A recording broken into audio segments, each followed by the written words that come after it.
Gilles Kepel, est-ce que vous pensez que la Turquie a une attitude relativement laxiste par rapport à ces passages de frontières vers la Syrie pour un État qui est contre le régime de Bachar al-Assad et qui souhaite que ses combattants l'affaiblissent? Oui, bien sûr, la Turquie laisse passer. Enfin, moi, j'ai fait cette traversée clandestine.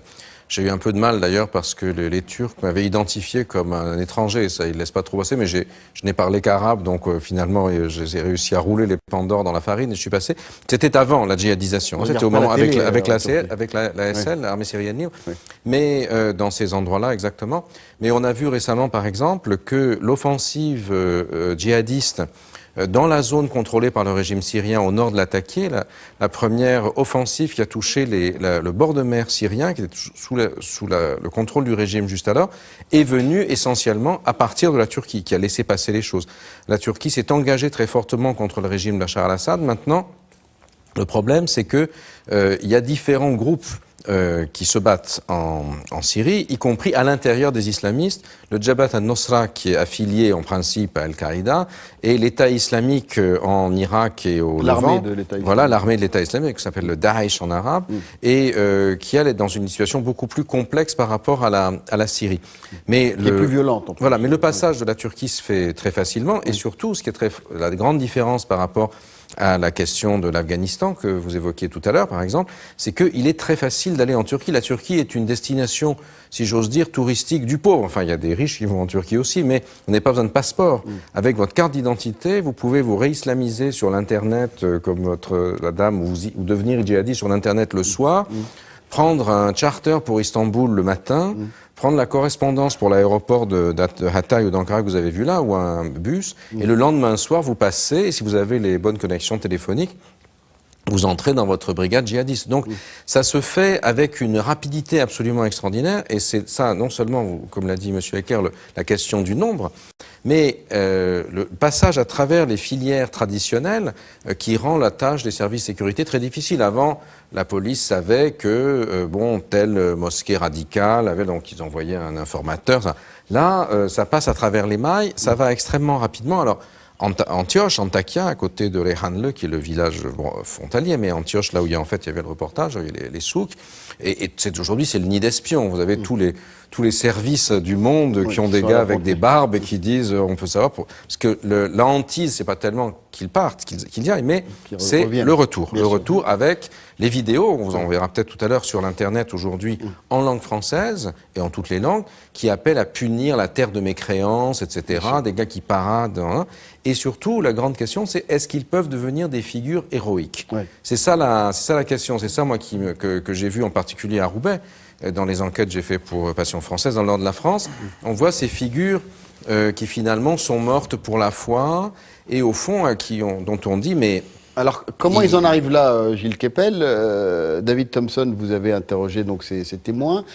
Tout commence par, et on a pris une citation de votre ouvrage, cher Google et Abou Facebook, comme a dit un de vos témoins. C'est-à-dire tout se passe sur Internet d'abord, avant d'arriver sur le terrain et ce voyage. Le retour à l'islam ou la conversion peut se faire au contact des amis du quartier, au contact d'une mosquée, dans la vie réelle.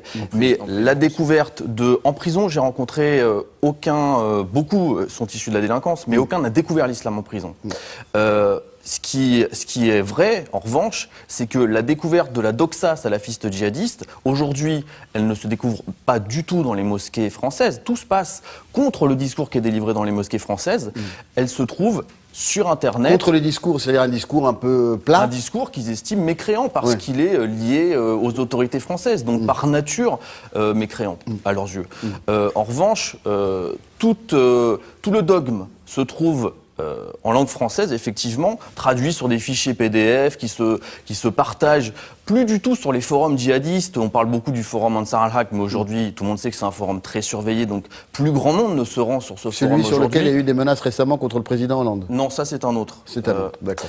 Mais la plupart de la prédication djihadiste aujourd'hui en France se passe sur des plateformes ouvertes au public, à tout le monde, c'est-à-dire sur les réseaux sociaux qui sont fréquentés par tout le monde, Facebook, Twitter, Ask FM, les vidéos sous-titrées en français des grands émirs d'Al-Qaïda se partagent là aussi sous-titrés en français sur YouTube. Et on peut être très rapidement Dailymotion. contacté de l'autre côté mais sur Facebook pour partir. C'est ça. Et donc aujourd'hui, c'est aussi pour ça que ça touche un public qui est différent, qui est plus jeune, qui n'était pas le public d'il y a encore 5-10 ans, qui était un public d'initiés. Aujourd'hui, tout le monde peut accéder à ça. Et effectivement, ensuite, une fois que vous avez intégré cette idéologie djihadiste, il est très simple de trouver les contacts pour se rendre en Syrie. Ça se passe vraiment, effectivement, en quelques clics. Mais qui pousse à cette recherche Personne vers... ne pousse. C'est un mouvement qui s'auto-alimente. Oui. Et bien souvent, les gens qui sont en Syrie, je les connais puisque je suis en contact avec eux tous les jours. Oui. Et eux-mêmes sont contactés par des jeunes qui leur disent « Mais comment vous rejoindre? Comment faire pour venir au djihad en Syrie ?» Parce que les gens qui sont en Syrie, qu'est-ce qu'ils font? Dès qu'ils arrivent, ils postent des photos d'eux en armes. C'est des photos qui fascinent. Ils font ça pour inciter les jeunes à les rejoindre. Et ils savent très bien pour que ça fascine les jeunes restés en France. Parce qu'eux-mêmes sont venus en voyant des images comme ça et des vidéos comme ça. Marc Eckel. Oui, ce qui est intéressant, c'est que les réseaux sociaux, par rapport aux médias qu'on avait avant, ne sont pas uniquement des vecteurs de propagande. C'est aussi une véritable plateforme opérationnelle pour ces groupes. Ça leur permet de recruter, pas forcément directement, mais ça peut passer simplement par un discours, disons, sympa pour des jeunes. Hein. Montrer que le djihad, c'est cool, pour le dire en d'autres termes. C'est également des plateformes de levée de fonds, même s'ils n'ont pas besoin de beaucoup d'argent. Ça peut passer par des appels à soutien financier via des réseaux sociaux. Sont également des plateformes qui permettent de distiller des conseils tactiques et des grandes orientations stratégiques. Ouais. Et les conseils tactiques, ça peut être des conseils tactiques qui concernent directement des attaques dans les pays occidentaux aussi. On a vu ça. Ces réseaux. Oui. Ça peut être ça. Comment faire une bombe dans la cuisine de sa maman, comment prendre un 4x4 et foncer dans une foule, comment tuer... Ça fait quand même déjà un certain nombre d'années qu'on a le manuel de fabrication d'une bombe. Ça existe mais ce qui est nouveau aujourd'hui, c'est le fait comme ça d'être contacté de manière, entre guillemets, comme l'a dit David Thompson, cool, pour aller vivre une aventure. Oui, mais on n'est pas nécessairement celle du contacté. Alors, il reste encore quand même quelques réseaux de recrutement, j'allais dire un peu classiques. Hein. On a pu avoir certains groupes, je pense notamment d'ailleurs au groupe de Strasbourg, là, la dizaine de jeunes partis ensemble, qui a été vraiment approché par un ancien de Syrie.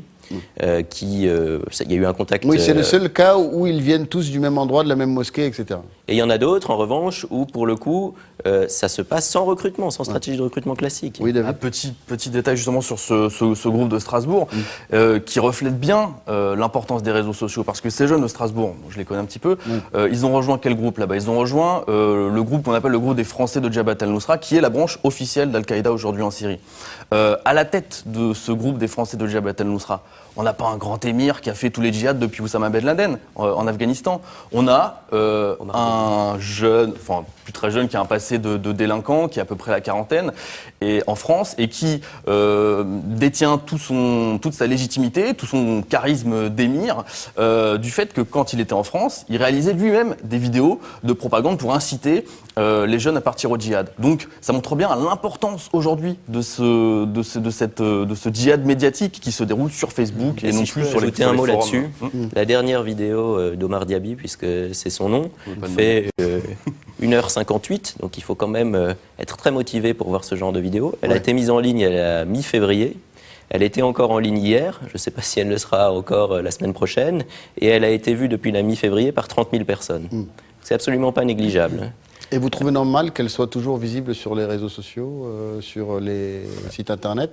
Je veux dire, là, à titre personnel, que fait la... À titre personnel, je le déplore. Après, il y a des échanges qui existent entre des associations aussi et des gouvernements qui font pression auprès de ces grandes entreprises généralement américaines. Et vous savez qu'on n'a pas la même conception de la liberté d'expression entre la France et les États-Unis pour faire retirer ce genre de vidéos. Et ces pressions peuvent aboutir. Par exemple, une association française a d'abord fait un procès à Twitter, et puis ensuite il y a eu des discussions avec Twitter, et on peut désormais, depuis quelques mois, flaguer, comme on dit, des tweets et faire même interdire des comptes Twitter. Avant le commentaire de Bédir Nabli, oui, David, vous vouliez rajouter quelque chose ? La réalité, c'est qu'aujourd'hui, les autorités françaises, sur cette question du djihad médiatique sur les réseaux sociaux, elle est complètement schizophrène. Jamais les autorités françaises ne vont, même si elles l'ont par moments proclamé, interdire cette prédication sur les réseaux sociaux, sur Internet et même sur les forums, parce que c'est leur unique source de renseignement quasiment aujourd'hui.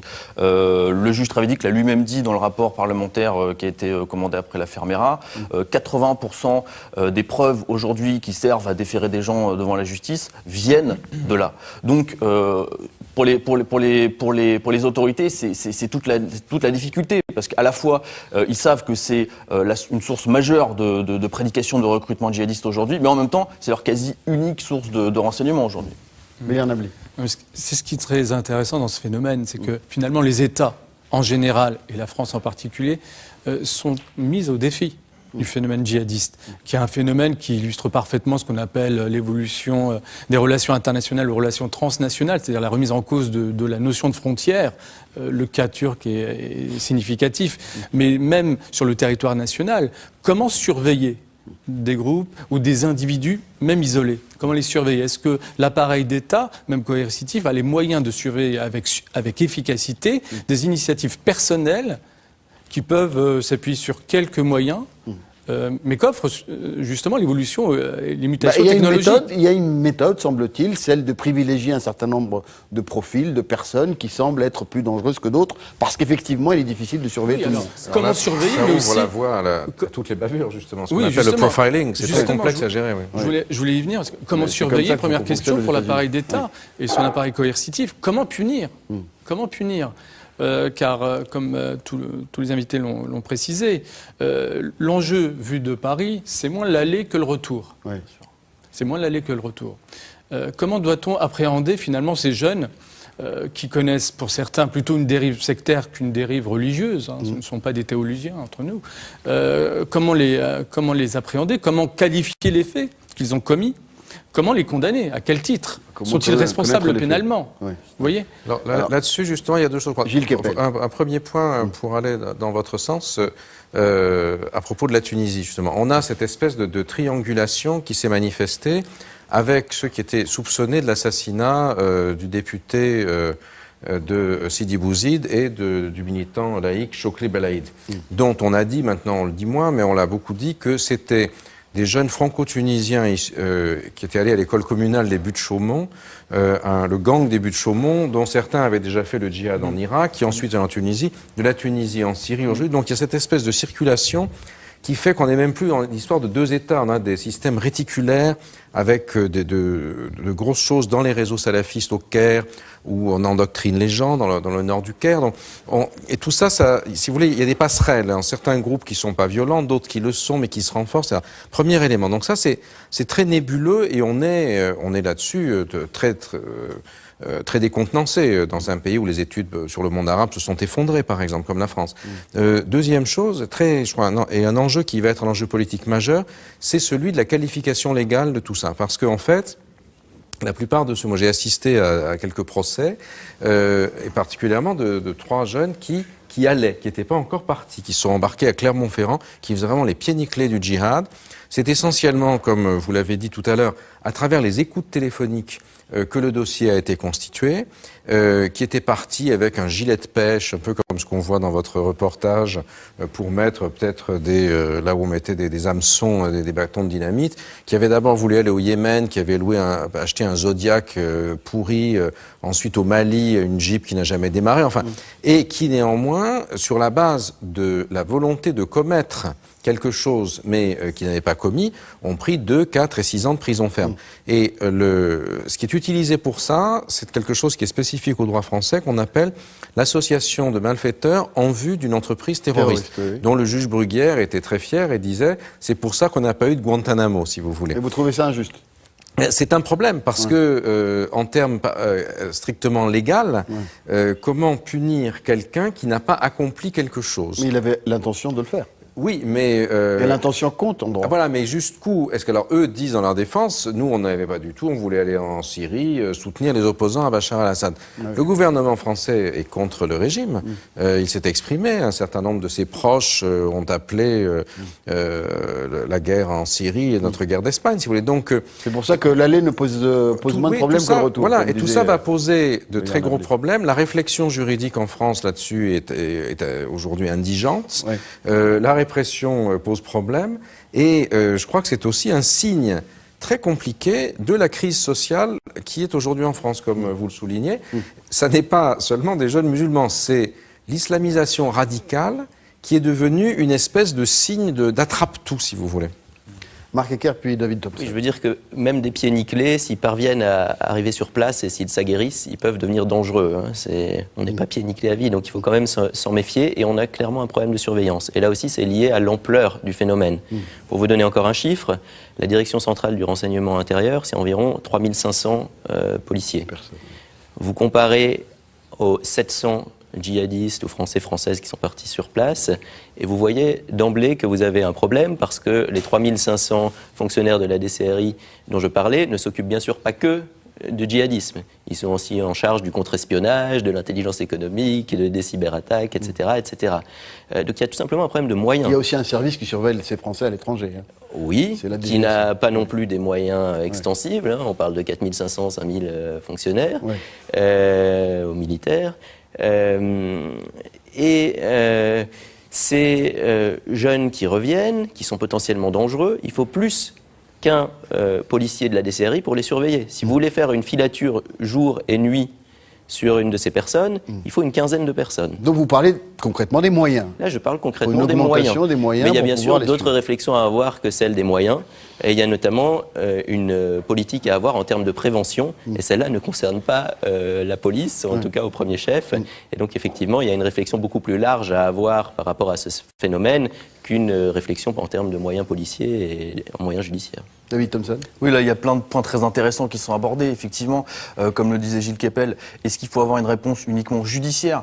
Aujourd'hui, moi, je suis en contact avec des jeunes qui ont l'envie de revenir, qui sont en Syrie en ce moment et qui ont l'envie de revenir, mais qui ne reviennent pas parce que ils sont quasiment persuadés. Ils ont envie de revenir pourquoi ? Pour alors là, rechanger de vie en disant, je pense, par exemple, nous sommes trompés, ils gardent leurs convictions, ils ne renient pas du tout leurs convictions, mais en l'occurrence, je pensais à une jeune fille qui s'attend à ce que son mari meurt en martyr, entre guillemets, au combat, puisque lui, il est sur le front tous les jours, et elle n'a pas du tout l'intention de rester en Syrie quand son mari, le jour où son mari mais il n'y a pas encore de condamnation pour avoir épousé un futur martyr. Le fait d'être allée en Syrie, elle sait que, par exemple, la police, la DCRI est venue frapper à la porte de ses parents, donc elle sait qu'elle a été repérée, donc à son retour, elle aura des problèmes. Pour autant, c'est quelqu'un qui n'a aucune intention de mener des opérations armées sur le sol français. En revanche, vous avez aussi aujourd'hui toute une partie des Français qui sont actuellement en Syrie, qui me le disent sans aucune gêne, qui ont l'intention, qui trouvent tout à fait légitime, d'ailleurs ça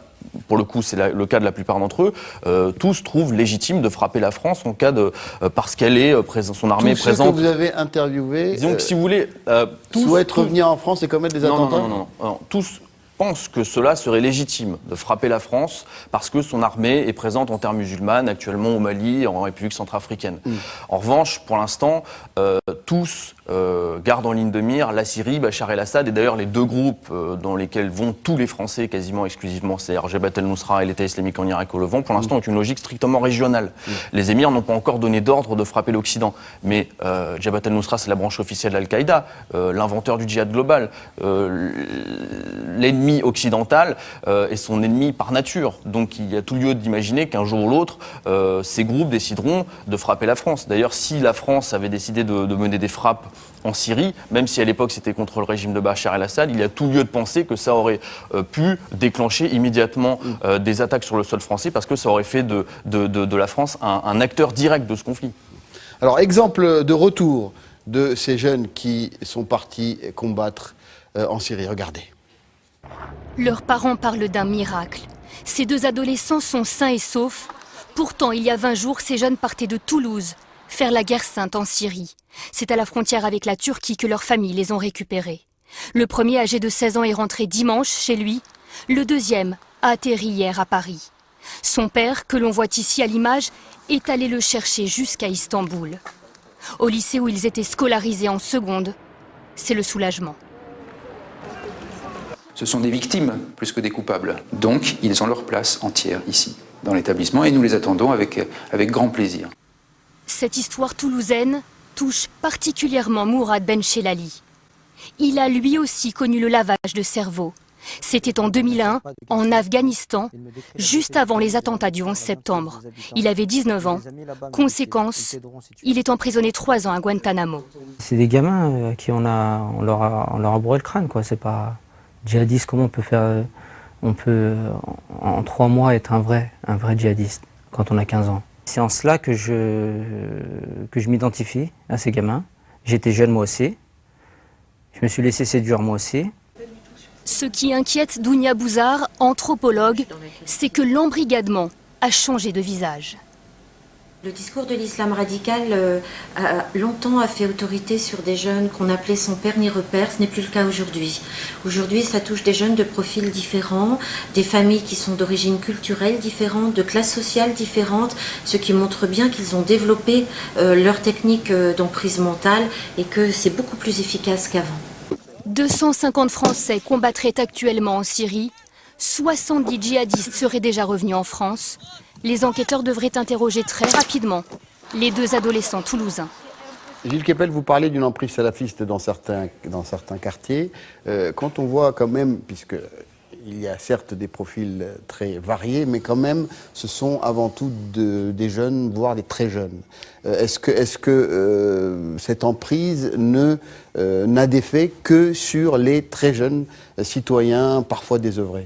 Non, pas seulement, mais là, Toulouse, par exemple. Toulouse, ça peut paraître stupéfiant parce que la bonne société française voit de Toulouse la ville rose, qui a basculé là, aux élections. Mais alors, moi, dans l'enquête que j'ai faite pour Passion Française, je suis beaucoup allé à Toulouse et je suis allé dans le centre aussi, mais dans les quartiers périphériques de Toulouse. Les choses que j'ai vues m'ont absolument ahuri. Je ne m'attendais pas à voir ça par rapport à Toulouse, justement. C'est-à-dire des quartiers entiers où les boutiques sont presque toutes fermées à l'heure de la prière du vendredi. À l'endroit où Mera faisait sa prière dans une mosquée de fortune, dans un immense parking de supermarché. Et vous faites un lien entre cette pratique de l'islam et vous avez un terreau, là, si vous voulez, vous avez un terreau qui facilite ces représentations radicales et cette identification du religieux comme un mode de lutte contre une société dont on pense qu'elle vous a exclu. Et la construction déjà de système de important ce que contre-société. vous dites, Gilles Kepel, excusez-moi de vous interrompre, mais quand vous dites que des boutiques sont fermées à l'heure de la prière, c'est un signe de refus de la société dans laquelle c'est un signe, en tout cas, très frappant de quelque chose qui ne se passait pas auparavant en France, si vous voulez, vous voyez. Mais sur sa signification, c'est ce qui m'intéresse. La signification, elle indique, si vous voulez, qu'il y a des quartiers qui changent de dénomination, qui changent de forme. Mais est-ce que ça implique un refus de la société dans laquelle on vit ? Ça implique toutes sortes de choses, mais ça implique en tout cas qu'on marque une différence culturelle très forte qui va permettre de vivre dans un système mental qui est un peu différent. Alors, qui peut être le prélude au djihad ? Ça dépend. Tout le monde, c'est pas parce qu'on ferme sa boutique à l'heure de la prière qu'on va aller au djihad, évidemment. Ça serait idiot de le dire. Mais ça crée un terreau. Après, il peut y avoir toutes les conséquences possibles, positives ou négatives, mais qui est en train de changer les choses. Et ça crée des systèmes de différenciation et de relégation qui sont en train de se montrer. Ça, je l'ai vu très récemment. Ça n'était pas le cas il y a 10 ans, et ça n'était pas le cas même il y a encore 2-3 ans. Vous voyez, il y a quelque chose qui est en train de changer, je crois, dont on ne prend pas la mesure. Et dont une partie des résultats aux élections récentes ont montré le fruit. C'est-à-dire qu'alors qu'après 2005, il y avait cet engagement massif sur les listes électorales, une volonté de participer à la vie citoyenne. Aujourd'hui, on a une abstention massive, on a ce type de phénomène, et puis la situation la plus dramatique, c'est le djihad en Syrie. Il n'y a pas de relation de cause à effet mécanique à chaque endroit, on peut toujours bifurquer à chaque zone, mais tout ça crée une ambiance globale qui n'est pas bonne. Ce qui est intéressant dans ce que vient de dire M. Kepel, c'est précisément, encore une fois, que l'explication du passage à l'acte, parce qu'il y a quand même passage à l'acte, et lorsqu'on peut discuter, par exemple, de la responsabilité pénale de ces jeunes gens, hein. Malgré tout, il y a une part de responsabilité dès lors qu'on passe à l'acte, dès lors qu'on franchit une frontière, dès lors qu'on entreprend un processus.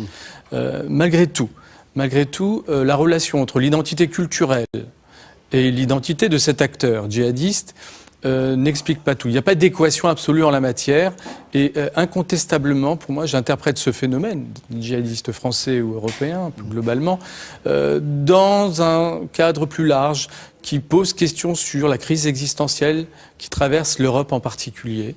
M. Keppel a souligné le phénomène abstentionniste qui est très significatif, qui est particulièrement prégnant dans les quartiers et qui traduit notamment une fracture politique et sociale entre les gouvernants et les gouvernés, entre une partie de la société plutôt au sommet et le reste. Et c'est cette fracture qui nourrit un phénomène comme le djihadisme, mais qui nourrit d'autres phénomènes aussi, notamment l'abstention, vous voyez. Donc je trouve que précisément la relation entre un contexte qui est vraiment plus global et qui se manifeste notamment par le djihadisme n'est pas assez mise en lumière et qu'on résume trop souvent ce phénomène du djihadisme ou à travers un prisme culturel ou identitaire qui est loin d'expliquer le... Alors justement, est-ce qu'on n'est pas en train un peu de surinterpréter politiquement ces actions? Vous avez une illustration, c'est le profil, encore une fois, qui est vraiment varié pour le coup. Surinterpréter politiquement, il faut effectivement les remettre à leur place. Oui. C'est-à-dire qu'on a quand même un vrai problème et il ne faut pas le minimiser non plus. Hein. Bon, j'ai parlé des chiffres, je ne vais pas revenir là-dessus, du risque terroriste qui est réel, qui à mon avis est très élevé en France, sans doute plus élevé qu'il ne l'a été au cours des 15 dernières années. Donc c'est vraiment quelque chose à prendre au sérieux. J'aimerais juste revenir sur la probabilité de passage à l'acte qui est plus grande aujourd'hui que la probabilité de passage à l'acte est réelle, d'autant qu'il y a eu des théoriciens du djihad. C'est très difficile à mesurer.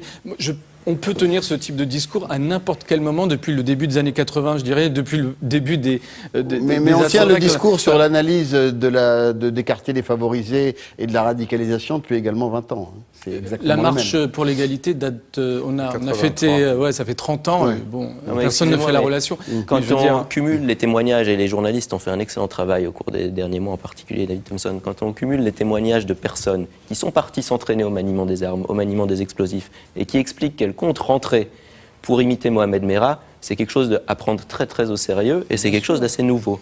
Il faudra qu'on parle de prévention, parce que tout ça n'est pas qu'un problème à traiter par la justice et la police. Il y a des précédents. Et on n'est pas dans la nouveauté absolue. Mais il y a une nouvelle ampleur. Il y a quelque chose qui a changé. À un moment donné, la quantité fait qualité.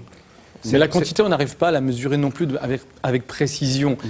Si on reste dans la dizaine, dans la centaine, franchement, ça me rappelle un peu le phénomène de la burqa, où à travers d'un épiphénomène, finalement, eu égard à la démographie française, ça a quand même abouti à une loi. Qui se définit comme un acte général et impersonnel. Je veux dire par là qu'il faut peut-être, alors vous parliez de mesures, aussi garder une certaine mesure aussi sur l'interprétation, mais dans une autre interprétation. Il y a une différence, juste en un mot, vous avez raison, par rapport à la burqa, c'est que quelqu'un porte une burqa, on peut considérer qu'on est contre. À Roubaix, j'étais très frappé que les femmes en burqa, souvent des Françaises converties d'ailleurs, dans le cadre républicain exclusivement. Passage, parade dans la rue si vous voulez, mais après on peut être pour, on peut être contre, etc. Mais là, ce qui est différent, c'est qu'il suffira d'un attentat et pour que toute la société surréagisse de manière légitime. Un Merah décuple ou je ne sais quoi aura des conséquences de déstabilisation à l'intérieur de la société française. Et ça, c'est d'ailleurs ce qui est tout à fait prévu, non pas tant dans les textes de Zawahiri, mais un idéologue du djihad qui est syrien, qui a été remis en liberté délibérément par Bachar al-Assad à la fin de 2011 pour aller inoculer le virus de la djihadisation à l'intérieur des opposants, qui s'appelle Abu Musab Souri, et qui a écrit un traité de plusieurs milliers de pages fait par Internet et sur l'Internet, qui a fait des études d'ingénieur en France, d'ailleurs, qui parle français, qui a épousé une Espagnole ensuite, donc qui circulait assez facilement à l'époque, et qui s'appelle l'Appel à la révolution islamique globale, et qui explique que ce type de provocation est délibéré. Pourquoi ? Parce que il va ensuite entraîner nécessairement des bavures. Et les bavures vont solidariser des musulmans qui n'étaient pas nécessairement djihadistes contre les autres. Déstabiliser la société. Et c'est ce que vous évoquiez en parlant tout à l'heure, plusieurs d'entre vous, de la Centrafrique.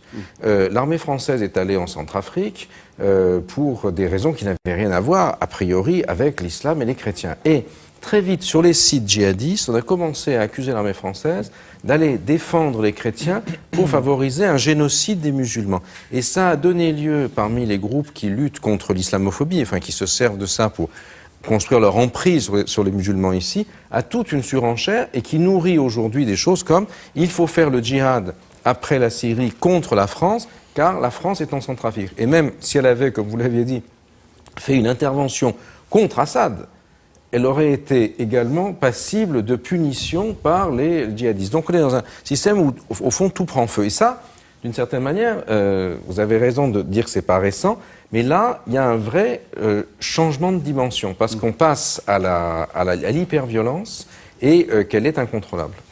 Marc Ecker, pour Oui, je voulais rebondir aussi à nouveau sur l'aspect sanction. Alors, c'est effectivement l'aspect... Vous étiez dans la prévention, il y a une minute, vous disiez la nécessité de prévenir. Oui, il faudra qu'on parle de la prévention, effectivement, mais j'aimerais quand même parler un tout petit peu des sanctions. Ouais. Effectivement, ces jeunes peuvent être condamnés à des peines de prison. Généralement, ce sont des peines relativement courtes ou relativement longues selon le point de vue, mais disons quelques années. Et il y a une vraie question qui est, que se passe-t-il en prison ? À l'heure actuelle, il n'y a pas de politique en France de déradicalisation dans les prisons, ni même de prise en charge spécifique de ce type de détenus. Et il y a les aumôniers musulmans maintenant, il y a pas suffisamment, pas très bien formés, et c'est un vrai problème. Mais ça se passe aussi sur Facebook et sur le net. Gilles Kepel a raison d'utiliser l'exemple d'Abou Moussa Belsouri, qui est l'inventeur du djihad individuel, donc c'est-à-dire d'un acte de type Mohamed Merah. Isolé, solitaire. Quelqu'un qui agit de façon individuelle. Ça ne veut pas dire qu'il est seul, qu'il y a des personnes derrière lui. Aujourd'hui, c'est évident que c'est ce qui guette la France. On parle d'ampleur. L'ampleur, elle est évidemment inédite. Il n'y a pas de débat là-dessus. C'est à peu près des chiffres qui sont au minimum 10 fois plus importants que l'Afghanistan. Évidemment, les services de sécurité français n'ont pas les moyens, sont totalement démunis pour surveiller correctement un jeune qui serait de retour de Syrie. On a deux exemples aujourd'hui de jeunes qui ont combattu pendant 1 an et demi, d'abord dans les rangs de Jabhat el-Nusra et puis dans les rangs de l'État islamique en Irak et au Levant, qui sont rentrés au mois de janvier. L'un d'eux a été arrêté en Italie, l'autre a été arrêté en France, dans son domicile de Mandelieu, dans le sud de la France. On a découvert des explosifs chez lui. Donc manifestement, ce jeune qui avait combattu en Syrie pendant 1 an et demi, je suis en contact avec plusieurs de ses ex-compagnons d'armes, il avait des intentions d'attaque sur le sol français. Donc au minimum, il y aura dans les mois à venir, peut-être années à venir, une multiplication des tentatives de ce type. Je ne dis pas qu'elles réussiront, mais effectivement, c'est très clairement la menace. C'est ce qui permet de dire que la menace aujourd'hui en France est un seuil. Ça fait quand même un certain nombre d'années. Oui, mais jamais il y a eu autant de djihadistes avec des passeports français. Le seuil de menace est très élevé. Oui, non, mais là, je voulais juste qu'on nuance la. Non, mais c'est difficile de nuancer. Aujourd'hui, c'est très différent. Aujourd'hui, ça n'a rien à voir. Jamais dans l'histoire du djihad contemporain, il y a eu autant de jeunes avec des passeports français et européens sur une terre de djihad sous la bannière, ou en tout cas partageant la philosophie d'Al-Qaïda. C'est totalement inédit. Et donc les autorités n'ont pas pris la mesure de cette menace. Les autorités sont directement responsables, puisque les autorités françaises n'ont jamais empêché ces jeunes de partir. Si aujourd'hui il y a 700 Français concernés, ça ne veut pas dire sur place, il y en a 250 selon les chiffres officiels au combat actuellement, c'est soit une défaillance manifeste des services de renseignement français, soit le fait qu'ils ont laissé ces gens partir délibérément. Et quand vous posez la question aux djihadistes français qui sont actuellement en Syrie, tous vous répondent effectivement, ils nous ont laissé partir délibérément. À nuancer, comme l'a signalé Gilles Kepel, le procès des pieds nickelés, entre guillemets, c'était des gens qui s'apprêtaient à partir et qui ont été arrêtés oui, mais avant après de partir. un an en Syrie, au contact avec une formation militaire, là, ce ne sont plus du tout des pieds nickelés. Ce ne sont plus les mêmes individus que ceux qui sont partis. Non, mais ce que je veux dire, c'est que les autorités françaises cherchent à arrêter. Maintenant. Moi, la question que je me pose, c'est quel serait l'apport ou la nouveauté par rapport au précédent ou l'affaire Merah. Pour moi, le profil... Elle est récente quand même. Elle est justement, elle est récente, mais le profil, la signification réelle, l'ampleur qui est nouvelle. Pardon ? Le phénomène n'est pas nouveau, l'ampleur est nouvelle. Et donc le risque est plus élevé, c'est ça que vous voulez dire. On peut remonter à Khaled Kelkal aussi. Merah n'avait pas la légitimation de la Syrie derrière lui. Du reste, il n'y avait rien. Merah Mais sur le la seule profil, chose, sur la raison profonde, l'endoctrinement, on retrouverait oui, mais fondamentalement, c'est pour ça, je pense. C'est le même profil que les jeunes qui sont actuellement en Syrie, tout à fait. Voilà. Mais c'est aujourd'hui, pour ça qu'on a dit que nombreux. Mera Voilà, était on parle un de loup ce qui est plus solitaire. C'est un terme que je trouve était faux. Il agit en loup Voilà, solitaire. il a été formé auparavant, socialisé dans le système de pensée de Souris. Mais il n'y a pas la Syrie qui fournit une caisse de résonance, qui est une caisse de résonance très positive pour ceux qui s'engagent là-dedans. Mera, on ne savait pas très bien. D'ailleurs, toutes sortes de gens ont à leur expliqué sur Facebook, des musulmans, c'est pas vrai, c'est un peu comme le 11 septembre, c'est un complot sioniste, etc., etc. Là, il n'y a plus d'ambiguïté. Il y a une cause qui est positivée et qui peut fournir des modèles de héros. Mera était un personnage trouble, ce point de vue-là, et la seule chose qui est certaine, c'est que ça a eu lieu le cinquantenaire du jour de l'indépendance des accords d'Évian, et donc pour l'indépendance de l'Algérie. Quel était le rapport avec l'Algérie et la France? C'est fumeux peut-être, mais si vous voulez. Mais là, on est il y a un contexte qui est complètement différent, et je crois que ça change. Ce sont les graines ont été plantées, si vous voulez, mais avec une signification d'ailleurs du Cham, qui est, mais on va pas développer maintenant. Si ce n'est que sur l'image ou l'impact de ce qui se passe en Syrie, je trouve que c'est pas si clair que ça dans l'esprit des gens, parce que précisément sur le terrain, c'est pas si clair que ça. Mais ce qui est clair, c'est la menace en France, par contre, visiblement. Oui, sur ça, très bien. Marc Ecker. Je veux dire, la dimension symbolique de l'affaire syrienne n'est pas si claire, si limpide dans l'esprit, y compris des jeunes en question. D'ailleurs, comme vous l'avez bien précisé ou rappelé, Soral et Dieudonné jouent sur la figure de Bachar el-Assad, voilà, contre l'Empire américain, etc. Donc ça aussi, ça pourrait parler et pourrait motiver. Ce sont des jeunes et beaucoup de choses leur parlent et ils sont facilement influençables. Les interprétations sont nombreuses. L'idée de faire des héros, c'est aussi une stratégie vraiment de communication de la mouvance djihadiste. Oui. Il y a cette volonté de développer une martyrologie de ces jeunes tués au combat et qui est relativement efficace. Alors on les présente avec le sourire aux lèvres, l'odeur du musc, etc. Et ça a l'air d'assez bien fonctionner. Oui, petite parenthèse juste pour rebondir sur, parce qu'on parle du camp adverse, on parle des djihadistes sunnites, mais les combattants étrangers qui sont dans le camp adverse, c'est-à-dire les milices chiites irakiennes, le Hezbollah, les troupes iraniennes, finalement forment un contingent de combattants étrangers, côté chiite, beaucoup plus important que les sunnites. C'était juste pour... Et qui ont aussi leurs martyrs, mais qui pour l'instant n'apparaissent pas comme des modèles dans la société réislamisée radicale française, si vous voulez. Peut-être que ça va bouger, mais ça n'a pas encore pénétré. Quelles sont rapidement les possibilités de collaboration avec tous les pays concernés par l'afflux de ces djihadistes? Est-ce qu'elles existent? Mais les stratégies sont assez différentes en Belgique, en Angleterre, en Allemagne, où il y a ces espèces de trucs de déradicalisation qui n'existent pas du tout en France. Et je crois que pour l'instant, c'est encore assez faible. Le premier problème, c'est que justement, il n'y a pas d'État syrien avec lequel on peut véritablement collaborer ou coopérer, au regard naturellement des relations diplomatiques entre guillemets entre la France et la Syrie. Les stratégies sont différentes entre pays européens parce que nous n'avons pas les mêmes modèles de société. C'est un problème en fait qui met en avant la différence de modèles de société. En Angleterre, par exemple, ils ont ce modèle multiculturel, ils sont un peu en train de revenir sur ce modèle, mais enfin, c'est leur modèle depuis des décennies, et il permet à l'État d'intervenir face aux communautés, de promouvoir notamment des imams modérés. En France, on refuse totalement de faire ça, et on arrive là au problème de la prévention. Je vais le résumer en une phrase, en deux phrases. J'ai été contacté par une mère d'un jeune en cours de radicalisation. Elle me demandait ce qu'elle pouvait faire et je n'ai pas su quoi lui répondre. Beaucoup de choses à faire. Merci Gilles Kepel, merci Bélir Nabli, merci Marc Ecker, merci David Thompson. Gilles Kepel, Passion française, les voix des cités, les Français djihadistes de David Thompson, Intifada française, Marc Ecker et Bélir Nabli. Votre ouvrage est intitulé « Comprendre le monde arabe ». Le débat se poursuit sur les réseaux sociaux. À bientôt.